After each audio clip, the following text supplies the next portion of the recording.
here with Terry Horan, coming off a big homecoming win over Macalester. All three phases worked really well on Saturday, and something we haven't talked about in the past, let's talk about it right now, is you get a huge block of a punt right off the bat. The momentum changes, and now you guys are into it. How has the special teams come along this season for you guys? Yeah, absolutely a huge play. So back-to-back games where we've opened up with a huge play. And I give credit, to our young men that are a part of those specialty units. I mean, you got to be a special person to be on those, and we put the time into it. Jake Pollock's my special teams coordinator, does an outstanding job. His organization, his communication, and we all work with it together. There's a bunch of us coaches that help out with it. But I'm proud of the young men that have been on there. They've bought in. And there's some guys on our special teams that's their deal. That's what they do, and they take a lot of pride in it. So to get Jackson Hare to come off the edge with a host of others, but also have the technique down to not rough the punter, but take the ball off his foot, gave us the ball in a short field, and 3 plays later, you're in the end zone. It's 7-0 before you know what's going on. Huge momentum lifter. I'm so proud of him. In fact, know this, James, we have. One of our goals at the end of the game is to have at least one big play on special teams.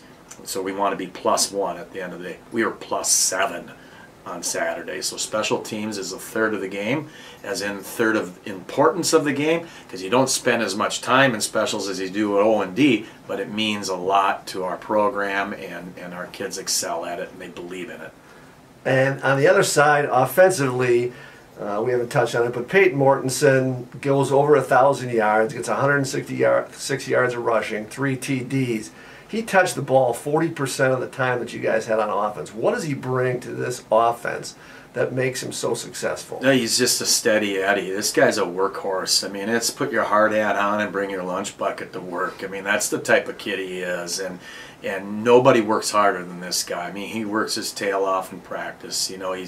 He's always got banged up. I mean, he's got bumps and bruises, especially when you play that position. But he'd be the first guy to tell you that everybody that deserves that MIC Player of the Week are the 5 guys that are in front of him, and they paved the way for him. So our offensive line did a great job. But he is a warrior. He's a war horse, and we will ride that kid. And he just never stops working. And you should see him in practice. I mean, he just always working hard, and people respect that. He doesn't need to be the rah-rah leader. He leads by example, and we love having him wearing the maroon and gold. Now you have to come off the Macalester win, and you hit right back into the fire with a good Bethel team who beat St. John's.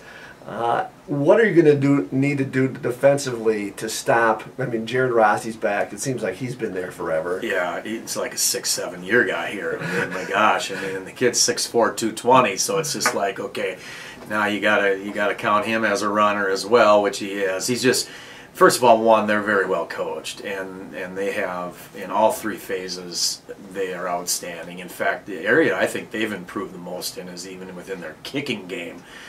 They've got 3 different kickers. They got a punter, they got a PAT field goal guy, and they got a kickoff guy. And there's been years where Bethel's really struggled in the kicking game, but they're much better within their kicking game. But offensively, they've got big size up front. Okay, they're physical. They can run the football, and he's got some outstanding weapons to throw the ball to. A couple of young receivers that have played a lot of football for him. But Jaron got hurt early in the year in game 1. Did not finish that game. Didn't play game 2 with their loss to Platteville 10-7. Had the bye week. Came back and played against St. John's, and he's just been taken off ever since then. What we need to do defensively, I don't know if you can slow these guys down, but we got to try to do it, and we got to match their physicality, that's for sure. And then offensively, obviously, it's the same kind of a concept that you had against St. John's, where you want to possess the ball as much as possible and then not turn it over.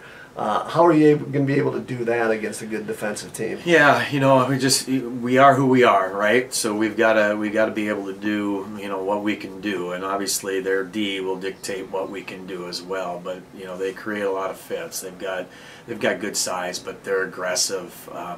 They're physical kids, and they play with a passion. I mean, we've seen a lot of defenses this year, but I don't know if many play as hard as these guys, and they will play hard for 60 minutes. So it's going to be a great game. I mean, it's a great position to be in, right? We're both 1-0 in our division, and it's at their place, and this is our first actual road trip where we're spending the night. We've had, you know, a few others that were just day trips, so this will be good for us to kind of focus on us, focus on being together with our teammates, and enjoy the hotel scene type of thing, and then go and hopefully play really, really well at Bethel. And you guys have had success in the past against Bethel, and I don't want to like pour lemon juice on a open cup, but it's an anniversary of sorts of the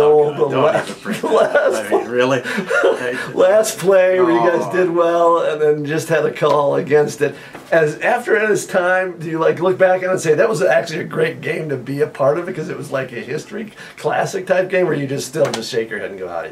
I'll be honest with you. Probably of any game that we've lost some heartbreakers, that one still stings.